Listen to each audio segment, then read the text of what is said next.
तो हेलो दोस्तों, नमस्कार। हमारी आज की कहानी है सास बहू।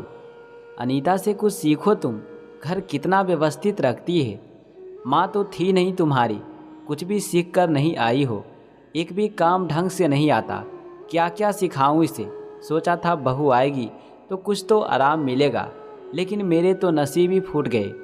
बड़ी भाभी किस्मत वाली है जो ममता जैसी बहू मिली। पूरा घर संभालती है, मजाल उफ तक कर दे। सुमित्रा जी अपनी नई नवेली बैंक में लोन ऑफिसर बहू को कोस रही थी। उनकी बहू अंजलि को कोरोना के कारण वर्क फ्रॉम होम मिला हुआ था।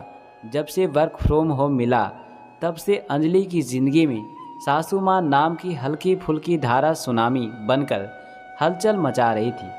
अब अंजलि उन्हें हर समय घर पर दिखती थी तो अब हर समय वह उसकी बुराइयां ढूंढती रहती थी और दुनिया भर की सारी बहुओं से उसकी तुलना करती थी। ममता भाभी की शादी 20 साल पहले हुई थी। वह अंजलि के पति धर्मेंद्र के ताऊ जी के बेटे की पत्नी थी। अंजलि और उनकी तो तुलना करना बेकार था।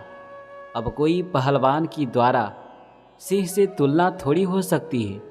अब अगर मछली पक्षी को आकाश में उड़ता देख और पक्षी मछली को जल में तैरता देख परस्पर तुलना करे तो दोनों को ही अपने आप में कमियां नजर आएंगी, जबकि दोनों में ही अपनी जगह कई खूबियां हैं। इसलिए ममता भाभी और अंजलि की तुलना करना बिल्कुल बेईमानी थी।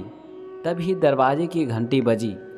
धर्मेंद्र के भैया और उनकी बीवी मनीषा आए थे। सुमित्रा जी तो अपने कमरे में लेटे लेटे ही बड़बड़ा रही थी, अतः दरवाज़ा खोलने से अंजलि ही आ गई। मनीषा भाभी को देखते ही अंजलि रुआंसी होकर बोली, भाभी आप इतना अच्छे से तैयार होकर आई हो ना।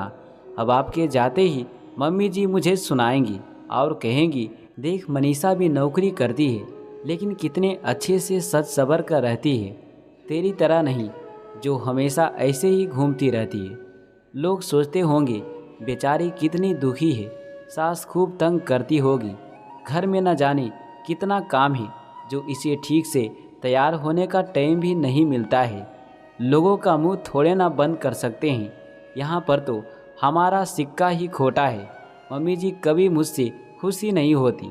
मैं कितनी ही कोशिश कर लूँ उन्हें कभी भी खुश नहीं कर पाती।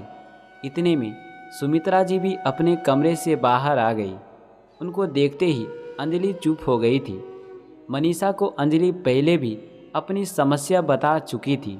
एक आत्मविश्वासी और आत्मनिर्भर लड़की को ऐसे टरटराते देखना मनीषा को अच्छा नहीं लगा। मनीषा अंजलि के साथ किचन में आ गई थी। देखो अंजलि, मैं जानती हूँ तुम अभी किचन का सारा काम देखती हो, रोज़ नई नई डिशेस बनाकर बुआ जी को खुश करने की कोशिश कर रही हो, लेकिन मेरी एक सीख अगर तुम्हें सही लगे तो याद रखना, हम किसी को भी 100% खुश नहीं कर सकते हैं। अगर तुम 10 काम सही से करती हो और 11वें में थोड़ी सी भी गलती हो जाए तो वो एक गलती बहुत भारी हो जाती है। सासू माँ तो गलती ना होते हुए भी गलती निकाल लाने वालों में से एक होती है। तुम अपने लिए एक सीमा निर्धारित कर लो। मनीषा ने उसे समझाते हुए कहा, भाभी मैं सोचती थी कि मुझे सही में कुछ नहीं आता, क्योंकि मेरी माँ तो बचपन में ही चल बसी थी। सोचा था सास माँ में ही मुझे मेरी माँ वापस मिल जाएगी, लेकिन ऐसा कुछ नहीं हुआ। मम्मी जी तो मुझसे हमेशा ही नाराज़ रहती है। आप किन सीमाओं की बात कर रही हो? अंजलि ने पूछा। अरे यार, घर के काम काज करने की तुम उतना ही करो जितना कोरोना संकट के समाप्त होने के बाद कर सको। तुम जितना ज़्यादा प्रयास करोगी, बुआ जी की उम्मीदें तुमसे उतनी ही बढ़ती जाएगी। तुम उम्मीदों पर खरा उतरने के लिए अपनी गला भी दबा दो, तब भी उम्मीदें किसी की पूरी नहीं कर सकती हो। इसलिए उतना ही करो जितना तुम अपनी क्षमताओं के अनुसार कर सकती हो। सासू माँ तो है ही एक ऐसा इंसान जिसे तो शायद भगवान भी कभी ना खुश कर पाए। मनीषा ने मुस्कुराते हुए कहा, भाभी आप शायद सही कहती हो। अंजलि ने कहा, अरे अंजलि, चाय बना रही हो या बीरबल की खिचड़ी? ममता तो अब तक चाय पानी पिलाकर खाना भी बना देती। ऐसी फुर्तीली औरत मैंने आज तक भी नहीं देखी। सुमित्रा जी बोल रही थी, कुछ भी कर लो, सासू माँ तो बुराइयां ही लेंगी, तो फिर क्यों परेशान होना। अंजलि और मनीषा दोनों ने एक साथ कहा और खिलखिलाकर हंस पड़ी। तो दोस्तों, मैं उम्मीद करती हूँ कि ये कहानी आपको अच्छा लगा होगा। तो प्लीज़ वीडियो को ज़्यादा से ज़्यादा लोगों तक पहुँचाएं और लाइक कमेंट शेयर करें।